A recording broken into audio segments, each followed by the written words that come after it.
방가로 2. 동시성 시대의 각 연수.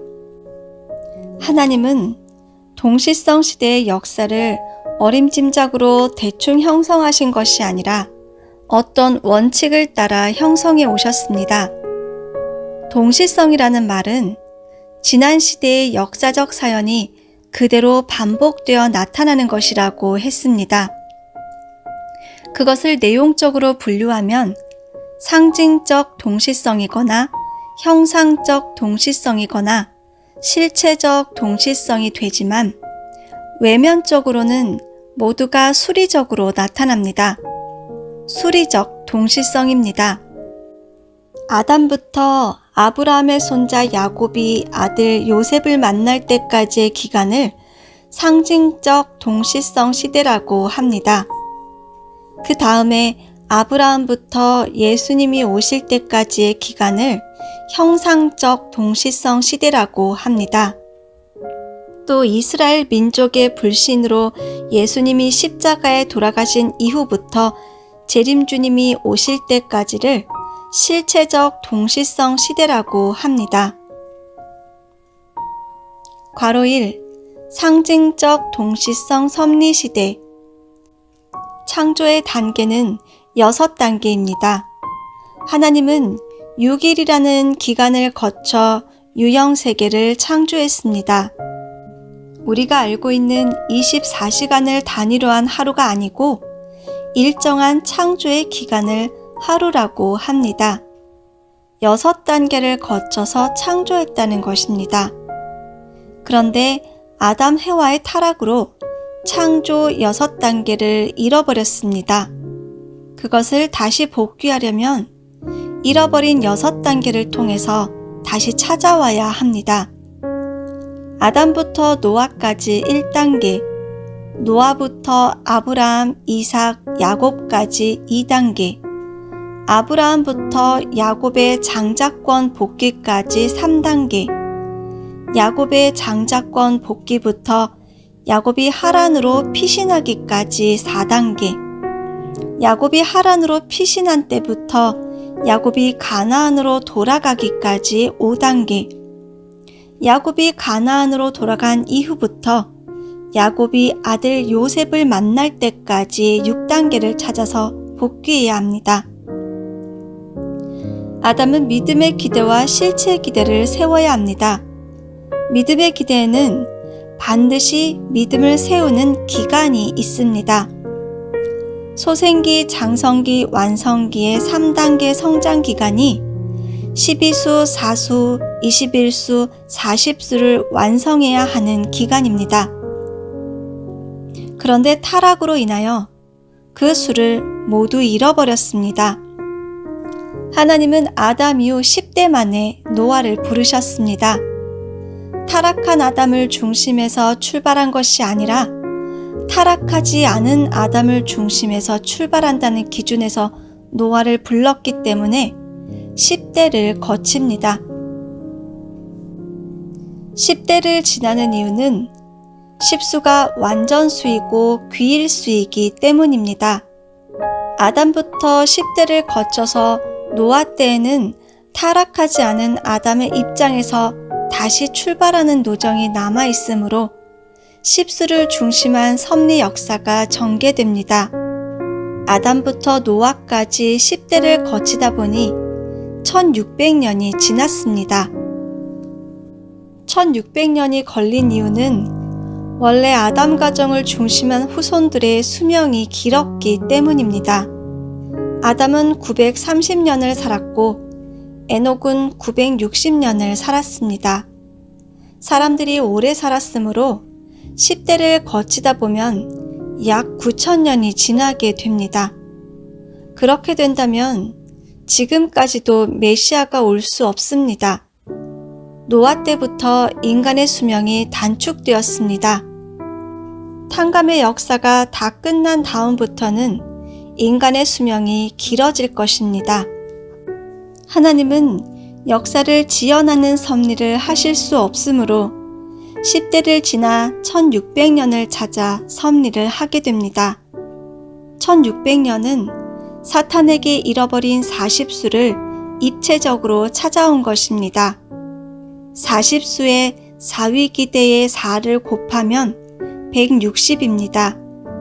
하나님은 일대를 160년으로 계산해서 아담부터 노아까지 10대를 거쳐서 1600년을 찾아오는 섭리를 하신 것입니다. 복귀 섭리 역사에서는 16수가 아주 중요한 노정이 됩니다. 그것은 아담 해와가 16세에 타락했기 때문입니다. 노아는 아담이 잃어버린 12수를 탕감해야 하기 때문에 방주를 120년간 지었습니다. 90년도 있고 70년도 있고 30년도 있는데 왜 하필 120년 동안 방주를 지었느냐? 그 이유는 아담 가정에서 믿음의 기대를 세워야 할 12수를 탕감복귀하기 위해서입니다. 그 다음에 40일간의 홍수 심판이 있었습니다. 창세기 7장 12절에 40주야에 걸쳐 비가 쏟아졌다고 했습니다. 40일 홍수 심판은 사수를 탕감복귀하기 위한 것입니다. 40일 홍수 심판이 끝난 다음에 비둘기를 7일 간격으로 3번 내보냈습니다. 그것은 하늘수 3과 땅수 4를 합한 7수에 3단계의 성장 기간을 곱한 21수를 탕감복귀하기 위해서입니다. 비둘기를 내보내기 전까지 방주가 150일간 떠다니다가 아라랏산에 머물렀습니다. 그리고 40일이 지나서 까마귀를 내보내고 그 후에 비둘기를 7일 간격으로 3차에 걸쳐 내보냅니다. 그리고 방주의 문을 열고 나올 때까지 40일이 걸립니다. 그렇게 해서 노아는 믿음의 기대에 성공했습니다. 그러나 함의 실수로 인해 까마귀로 상징되는 사탄이 침범했기 때문에 실체 기대는 성공하지 못했습니다. 노아 가정에 실체 기대가 세워지지 못해서 메시아를 위한 기대가 이루어지지 않았습니다. 그 결과 노아부터 아브라함까지 또 10대를 거칩니다. 아담부터 노아까지 10대를 잃어버렸기 때문에 다시 10대를 탕감복귀하는 것입니다. 노아부터 아브라함까지는 10대 400년이 걸립니다.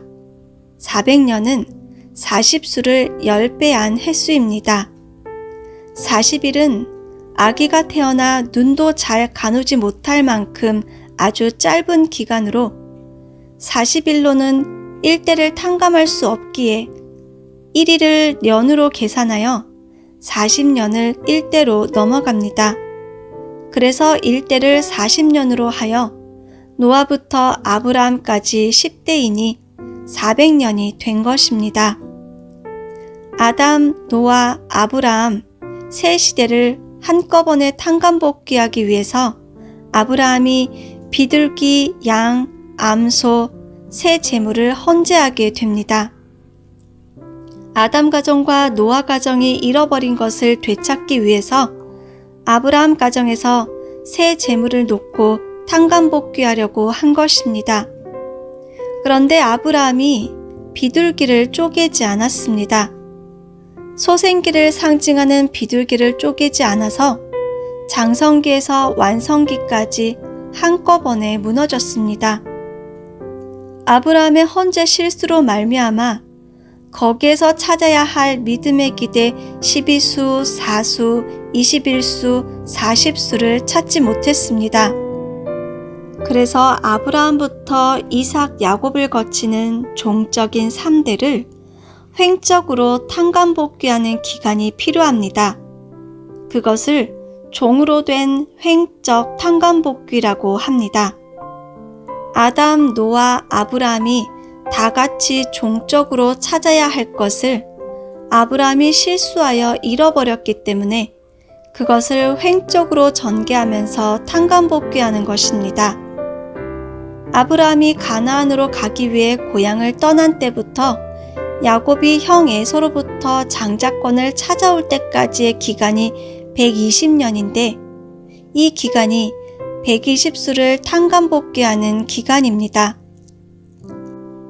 장자권을 빼앗긴 데 이어 아버지로부터 축복까지 빼앗긴 에서는 동생 야곱을 죽이려고 했습니다. 어머니 리브가가 야곱을 숨겨놓고 형 에서의 화가 풀리기를 바랬는데 안 풀리니까 외삼촌이 있는 하란 땅으로 피신을 보냈습니다. 야곱이 장자권 상속을 축복받은 때부터 하란으로 피신하기까지의 기간이 40년, 40수입니다. 야곱이 하란에서 21년간 고역을 살면서 모든 것을 탕감복귀합니다. 그것이 21수입니다. 첫 번째 7년 동안 종살이를 해서 부인을 얻습니다.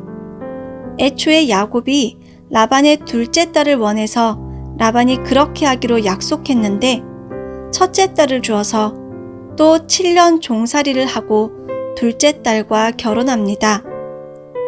그러고 7년 동안 더 종살이를 해서 가족이 살 수 있을 만큼 재산을 갖게 되었습니다. 야곱은 7년 모두 21년 동안 외삼촌 집에 머물며 가정과 재물과 노비를 복귀하여 고향인 가나안으로 돌아가게 되는 것입니다. 야곱은 가나안으로 돌아가는 길에 외삼촌 집에서 모시던 우상을 가져와 3일 노정을 지나 땅에 묻습니다. 그것은 사탄을 괴멸하는 것을 의미합니다. 우상은 사탄을 상징합니다. 또 야복 강가에서 천사와 씨름하여 이기고 그로부터 이스라엘이라는 이름을 얻습니다. 그것은 사탄을 굴복시켰다는 뜻이며 장차 이스라엘 민족이 메시아를 맞이할 선민임을 의미합니다. 야곱은 하란 땅에서 21년 만에 가나안으로 돌아가 장자인 에서와 하나가 됩니다. 야곱은 에서를 만나서 엎드려 7번씩 절을 하면서 형님을 보니 하나님을 본 것 같다고 합니다. 21년간 원수와 같이 갈라졌다가 동생이 가진 많은 재산을 형에게 갖다 바치고 비로소 형과 동생이 하나 되었습니다. 에서와 야곱이 21수를 거쳐 하나 됨으로써 비로소 아담 가정에서 가인과 아벨 형제가 타락으로 갈라진 역사를 탕감복귀한 것입니다. 그리고 야곱이 가나안으로 돌아가서 애굽에 있는 사랑하는 아들 요셉을 만나러 가기까지 40년 역사가 있었습니다. 당시 애굽에서는 바로가 꿈을 꾸고서 그 꿈을 해몽할 사람을 찾고 있었는데 감옥에 간 요셉이 꿈을 해몽해 준 덕분에 총리 대신이 되었습니다. 그때 요셉의 나이가 30세였습니다. 따라서 예수님도 30세가 되면 유대 나라의 왕으로 세워져야 하는 것이 하나님의 뜻이었습니다. 동시성 역사이기 때문입니다. 요셉이 총리 대신이 된 후 가나안에 심한 가뭄이 들어서 요셉의 형님들이 애굽으로 곡식을 구하러 갔다가 요셉을 만나 그가 마련해 준 곡식을 얻습니다. 그리고 땅을 배분해 주어서 형들이 애굽 땅에 머물게 됩니다. 요셉도 재물을 구하기 위해 찾아오는 형들을 축복해 주고 사랑했다는 조건을 세움으로써 아브라함 가정에서 야곱을 중심한 메시아를 위한 기대가 세워지게 됩니다. 그러나 가정을 중심한 메시아를 위한 기대가 세워졌다고 해서 거기에 바로 메시아를 보낼 수가 없습니다. 당시 사탄 세계는 민족을 형성하고 있었기 때문입니다. 민족을 이루고 국가를 가지고 있는 사탄이 메시아를 쉽게 죽일 수 있습니다. 그런데다 아브라함의 헌재 실수로 인한 400년 애굽 고역 기간이 남아 있습니다. 결국 아담부터 아브라함까지는 메시아를 위한 기대는 세웠지만 가정적인 기대밖에 세우지 못했습니다. 그래서 복귀 기대 섭리시대입니다. 하나님께서 복귀하기 위한 기대를 마련한 것입니다. 집을 지을 때 무조건 짓는 것이 아니라 먼저 터를 닦는 것과 마찬가지입니다. 하나님께서 메시아를 보내려고 하는데 최종적으로 아브라함, 이삭, 야곱 3대에 걸쳐 터를 닦았다는 말입니다. 아브라함에서 노아를 거쳐 아브라함에 이르는 시대를 상징적 동시성 섭리 시대라고 합니다. 실제로 어떤 형상을 띠고 나타난 것이 아니라 상징적으로 동시성을 띠고 있었다는 말입니다.